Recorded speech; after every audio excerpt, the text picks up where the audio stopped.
ಬೆಂಗಳೂರಿನಲ್ಲಿ ಸರ್ ನಿನ್ನೆ ಸೆಲೆಬ್ರೇಷನ್ ಆಗುವಂಥ ಸಂದರ್ಭದಲ್ಲಿ 11 ಜನ ಮೃತಪಟ್ಟಿದ್ದಾರೆ. ಸೊ ಅದನ್ನು ಸಿದ್ದರಾಮಯ್ಯನವರು ಕುಂಭಮೇಳಕ್ಕೆ ಹೋಲಿಸಿ ಮಾತಾಡಿದರು.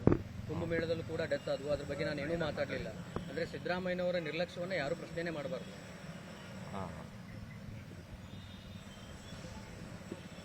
ಈಗ ನಿನ್ನೆ ನಡೆದಂಥ ಬೆಂಗಳೂರಿನ ಕ್ರಿಕೆಟಿನ ವಿಜಯೋತ್ಸವದಲ್ಲಿ ನಡೆದಂಥ ಘಟನೆ ಅತ್ಯಂತ ಖಂಡನೀಯವಾದ್ದು, ದುರದೃಷ್ಟಕರವಾದ್ದು.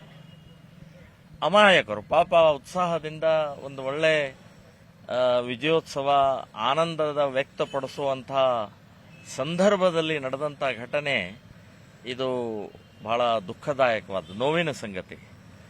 ನಾನು ಶ್ರೀರಾಮ್ ಸೇನೆ ಸಂಘಟನೆಯಿಂದ ಅವರಿಗೆ ಶ್ರದ್ಧಾಂಜಲಿಯನ್ನು ನಾನು ಹೇಳ್ತಾ ಇದ್ದೀನಿ. ಇನ್ನು ಈ ರಾಜಕಾರಣಿಗಳ ಮೇಲಾಟ, ಪರಸ್ಪರ ಹೇಳುವಂತಹದ್ದು ಪ್ರಕ್ರಿಯೆ ಈ ಸಂದರ್ಭದಲ್ಲಿ ಆಗಬಾರ್ದು. ಆಗಿರುತ್ತೆ, ತಪ್ಪಾಗಿದ್ದಾವೆ. ಇಲ್ಲಿ ಈಗ ಅವರು ಕುಂಭಮೇಳದ ಅದಕ್ಕೆ ಕಂಪೇರ್ ಮಾಡಬಾರ್ದು. ಅಂದ್ರೆ ಕುಂಭಮೇಳದಲ್ಲಿ ಸತ್ತಿದ್ದಾರೆ, ಇಲ್ಲೂ ಸಾಯ್ಲಿ ಅಂತನಾ? ಏನು ಹೇಳಿಕೆಗೆ ಏನಾದರೂ ಬೇಡವಾ? ಇದು ಇವರಿಬ್ಬರದ್ದು ಹೇಗಾಗಿದೆ ಅಂತಂದ್ರೆ, ಭ್ರಷ್ಟಾಚಾರ ನೀವು ಮಾಡಿಲ್ವಾ, ಕಳ್ಳತನ ನೀವು ಮಾಡಿಲ್ವಾ, ಗುಂಡಿಗಳು ಬಿದ್ದಿದ್ದಾವೆ, ಬೇಕಾದಷ್ಟು ಗುಂಡಿಗಳು ಬಿದ್ದಿದ್ದಾವೆ, ಬೆಂಗಳೂರು ನಗರದಲ್ಲಿ ಓಡಾಡಕ್ಕಾಗ್ತಾ ಇಲ್ಲ, ನೀವಿದ್ದಾಗೂ ಇತ್ತು. ಅಂದ್ರೆ ಅವರಿದ್ದಾಗ ಇತ್ತು, ಅದನ್ನು ಸುಧಾರಿಸಬೇಕು, ನಾವು ಸರಿಯಾಗಬೇಕು ಅಂತಲ್ಲ. ಇಬ್ರು ಕೆಸರಾಟ ಆಡೋದು, ಕೆಸರು ಅವ್ರು ಎಸೆಯೋದು, ಇವರು ಕೆಸರು ಎಸೆಯೋದು. ಇದು ನಿಮಗೆ ಶೋಭೆ ತರುವಂತದ್ದಲ್ಲ ಸಿದ್ದರಾಮಯ್ಯನವರೇ. ಅಲ್ಲೇ ಆಯ್ತು ಇಲ್ಲೂ ಆಗಿದೆ ಅಂತ ಅನ್ನುವಂಥದ್ದು ಸರಿಯಲ್ಲ. ವಿರೋಧ ಪಕ್ಷದವರು ಏನ್ ಹೇಳ್ತಾರೆ ಅದನ್ನು ಸ್ವೀಕಾರ ಮಾಡಿಕೊಂಡು ಇಡೀ ಜನರ ಒಂದು ಕ್ಷಮೆ ಕೇಳಬೇಕು. ಹೌದಾಗಿದೆ ತಪ್ಪು, ಆ ಆತುರದಲ್ಲಿ ನಾವು ಸರಿಯಾದ ವ್ಯವಸ್ಥೆ ಮಾಡದೆ ವಿಜಯೋತ್ಸವ ಮಾಡಕ್ಕೆ ಹೊರಟಿದೀವಿ. ನೀವು ತಪ್ಪು ಒಪ್ಕೊಂಡ್ರೆ ಏನ್ ಬಹಳ ದೊಡ್ಡ ಅಪರಾಧ ಆಗುದಿಲ್ಲ. ಅದು ಬಿಟ್ಟು ಅಲ್ಲೇ ಆಗಿದೆ, ಇಲ್ಲೇ ಆಗಿದೆ, ತುಳಿತದಲ್ಲಾಗಿದೆ, ಅಲ್ಲೂ ಸತ್ತಿದ್ದಾರೆ, ಇಲ್ಲೂ ಸತ್ರ ಏನ್ ಬಹಳ ದೊಡ್ಡ ಮಹಾ ಅಂತನ್ನುವಂಥದ್ದು ಭಾವನೆ ಇದೆಯಲ್ಲ, ಇದು ಸರಿಯಲ್ಲ.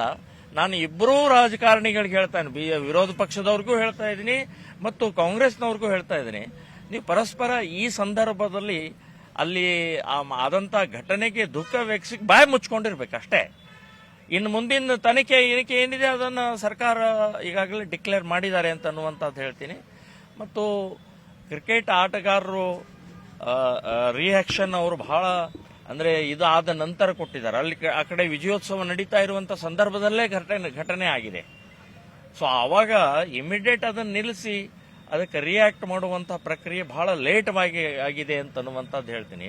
ಕೋಟಿಗಟ್ಟಲೆ ಹಣ ಗಳಿಸ್ತೀರಿ, ಕೋಟಿಗಟ್ಟಲೆ.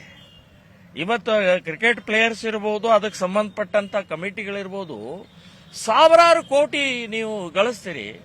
ಈಗ ಇಂಥ ನಿಮಗೋಸ್ಕರನೇ ಸಾವಾಗಿದೆ. ನಿಮ್ಮ ವಿಜಯೋತ್ಸವ ಸಮಯದಲ್ಲೇ ಸಾವಾದಂತ ಸಮಯದಲ್ಲಿ ನಾನು ಹೇಳೋದು, ಅವ್ರಿಗೆ ಮನೆಗೆ ಪೂರ್ತಿ ಯುವಕರಿದ್ದಾರೆ, ಎಲ್ಲರೂ ಯುವಕರಿದ್ದಾರೆ. 1 ಕೋಟಿ ರೂಪಾಯಿ ಕ್ರಿಕೆಟ್ ಕಮಿಟಿಯವರೇ ಕೊಡಬೇಕು, ಸರ್ಕಾರ ಬೇಡಿ, ಸರ್ಕಾರ ಆಮೇಲೆ ಯೋಚನೆ ಮಾಡೋಣ. ಆದರೆ ಕ್ರಿಕೆಟ್ಗೆ ಸಂಬಂಧಪಟ್ಟಂತ ಸಮಯದಲ್ಲಿ ನೀವು 1 ಕೋಟಿ ನಿಮ್ಗೆ ಏನೇನೂ ಭಾರ ಇಲ್ಲ. ನಿಮಗೆ